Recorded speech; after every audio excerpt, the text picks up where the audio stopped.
God Almighty, the Father, the Son, and the Holy Spirit, be with you and remain with you now and Good hands just thank ya. You chose the forces of patty around those quick name and the quick ram over of the Hi there everyone, Jack here again with another video, and back to Australia. Enjoyed doing the last video so much that I thought I've still got more Australian records to show, so why not do another one. Now, December has been a bit of a crazy month for me. I bought a ton of new records, more records than I should have, that I'm looking forward to show as well, but I've also got a backlog of records as well that I've been listening to over the last few months that I wanted to do videos on as well. So this is going to be another psychedelic video. I know, I've not done one in a while. It's been at least 2 weeks. So I thought I'll show some of the Australian psych records that I've got. And we're going to go through this chronologically because the great psych music from Australia stretches back to the 60s. And as far as my collection goes, I'm kind of just scratching the surface here. There's loads of great albums that I'm after. There's a couple from the 80s that I've missed out on eBay a number of times that I'm desperate to get, but hey ho, these are some of the crackers that I've got. I'm going to show 7 albums, mostly from Australia. I think 1 from New Zealand. But without further ado, let's get into it. So like I said, starting in the 60s, well, not maybe a complete psych album, there's touches of psych in this.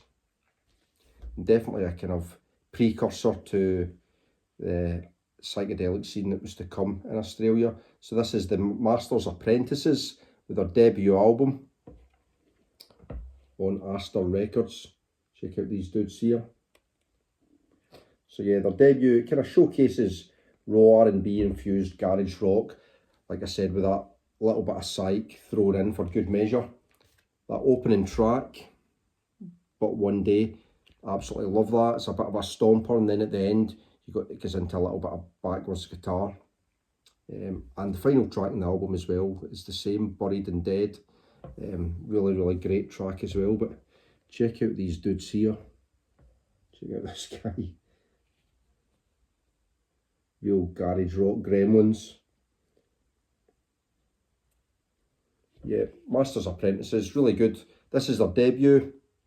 I would like to get some of the later stuff, which becomes more psychedelic, even into progressive rock territory as they go into the 70s. Originally known as the Mustangs, and then they changed their name to, I think that's a cool name, the Masters Apprentices. I'll just show you that. This is of course a repress. But yeah, this album kind of takes its cues from the British invasion bands. It's got a bit of a kind of hard R&B sound, like I said, with a bit of a tinge of psychedelia. Think of bands like The Who or the Yardbirds. But of course, recorded through that Australian lens, or looked at through an Australian lens, because Australian 60s music doesn't sound like British, it doesn't sound like American. It might have taken its cues from the British invasion, but I've not got it to hand. But those great Ugly Things compilations, my mum gave me the Ugly Things compilation on CD. It's full of great garage rock songs, and it'd be like the Australian equivalent of Nuggets. And I heard that before, Nuggets, the Ugly Things comp, and it's raw, it's more tribal, it's more primitive, and that's just like this stuff. The Masters Apprentices is on that CD. But yeah, absolutely loved that Ugly Things CD when I got it. I played it to death as a 14-year-old, and I'm loving this. I actually picked this up quite recently. I picked this up in Wawa Records in Barcelona, and I've been after it for ages, but yeah, really pleased to pick this up. The Masters Apprentices with their debut album. Okay, number 2. So that was from 67. We're going to move on a year to 68, and this is Steve and Stevie with their album Toast. And this, I think this was recorded in London. I'm sure that these two Australian guys went to London to record this album. And this is very much in the same vein as something like the Bee Gees' first album. So it sounds very similar to that. It's very lush and orchestral, psychedelic, baroque, pop, I suppose. But yeah, it's really, really cool. If you like that kind of thing. It's not so fuzzy, it's not so out there, I suppose, but yeah, great pop songs with great orchestration, and I love stuff like this. It's a bit more twee, but yeah, check them out. Steve and Stevie, a couple of dudes, originally known as the Twilights.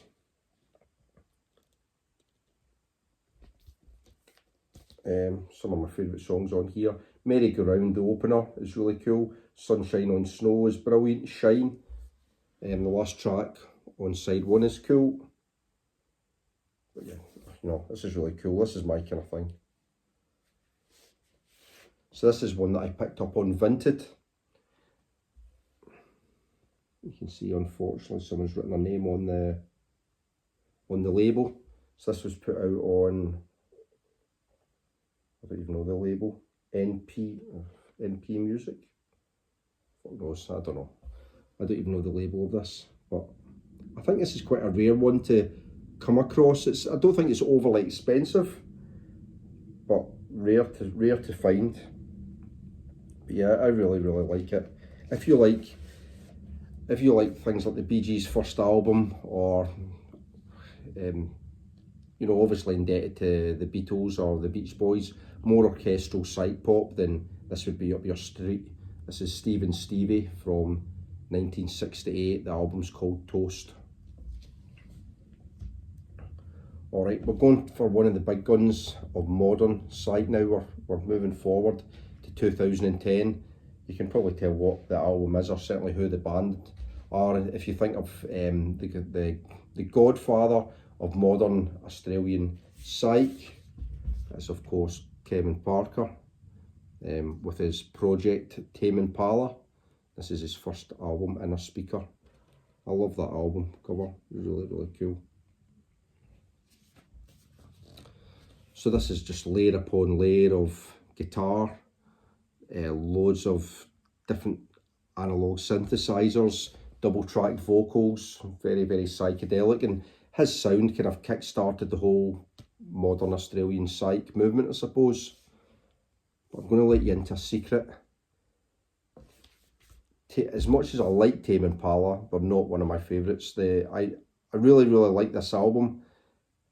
By the time they got to Currents, I do like Currents, but then beyond that, it starts to get a little bit boring, I think, for me. Like I said, I really like this. I think they would maybe be better. Tame Impala would maybe be better if their albums were a bit shorter, or Kevin Parker's albums were a bit shorter. But this is a bit of a, I suppose, a bit of a lo-fi masterpiece.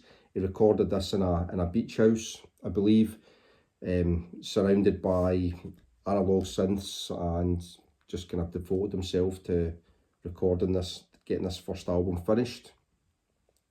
And yeah, it is really good, and like I said, it did kickstart the whole Australian psych movement. There's lots of copycats that came afterwards, but yeah, this is a beauty. This would be my favourite Tame Impala album. It's Inner Speaker. So that is from 2010.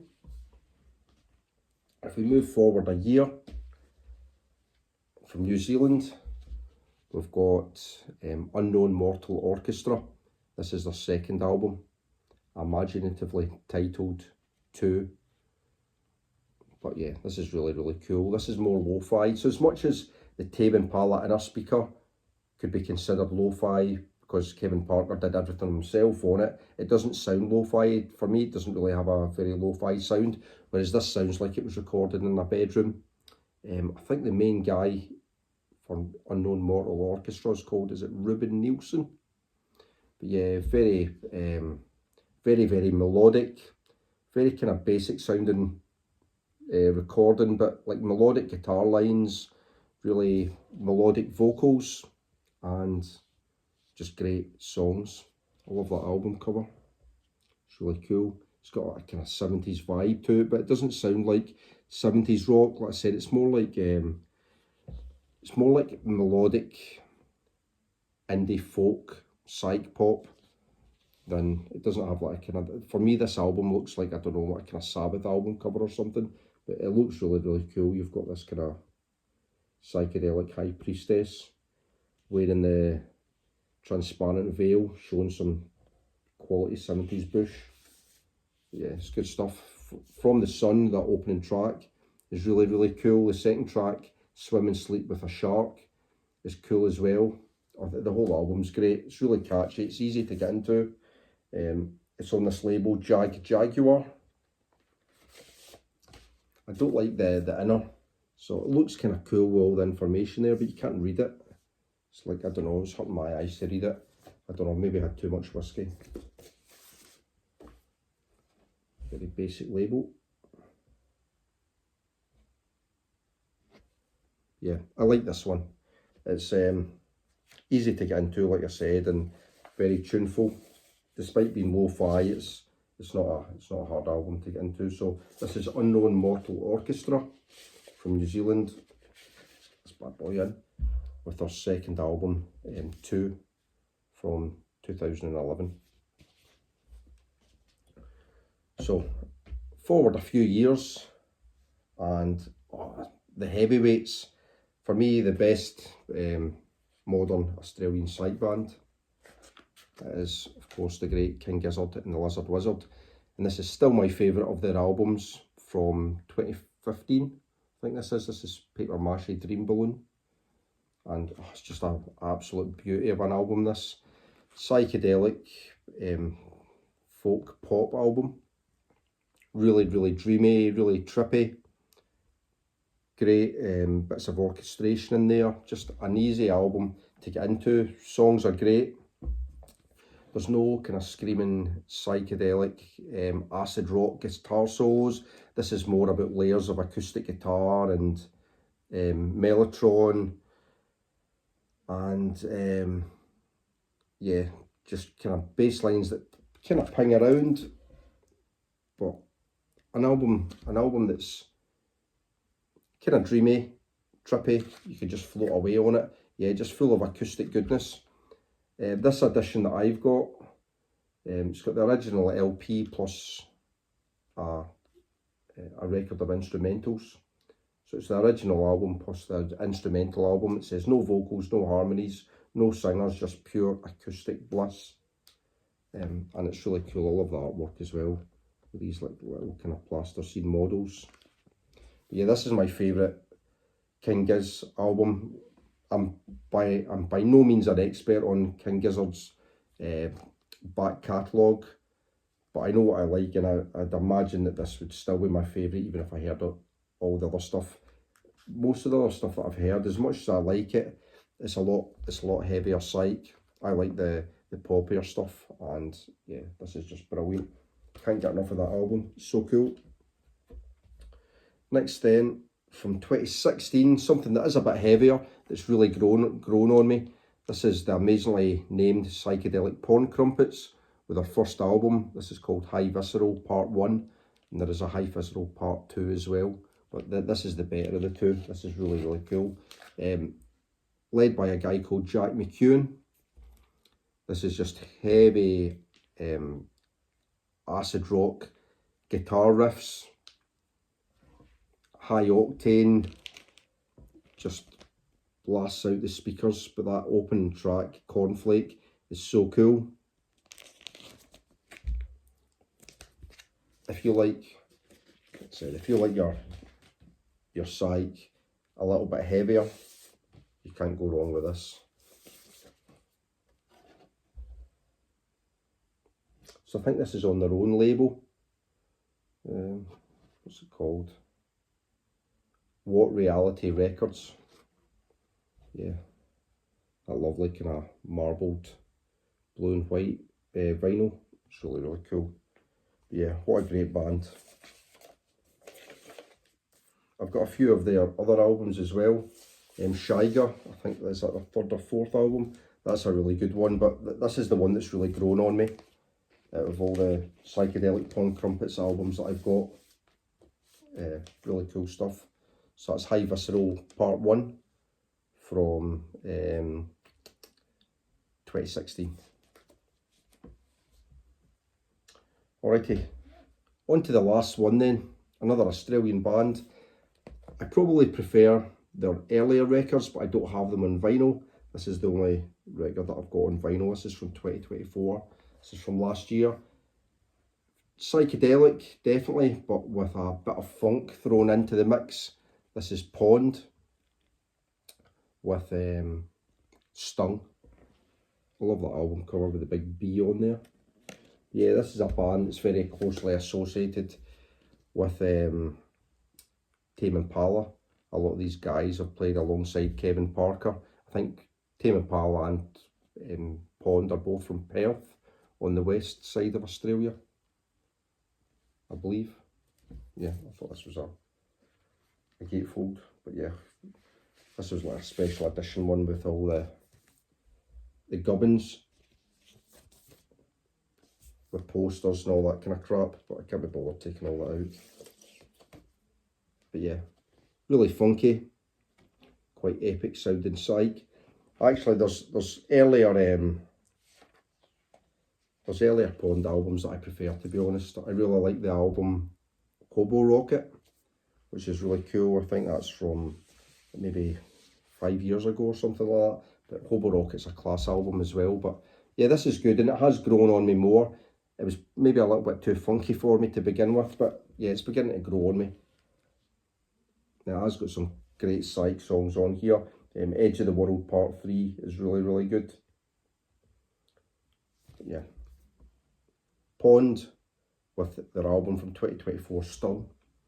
So that's me then. That's my Australian psych albums that I've been listening to over the last couple of weeks and really getting into. Like I said, I bought an absolute ton of records over December, which, to be honest, I probably won't do any videos on these albums until January with the various tags. If it's anything like last year, there's about 1 million different vinyl tags that started round about now, I suppose.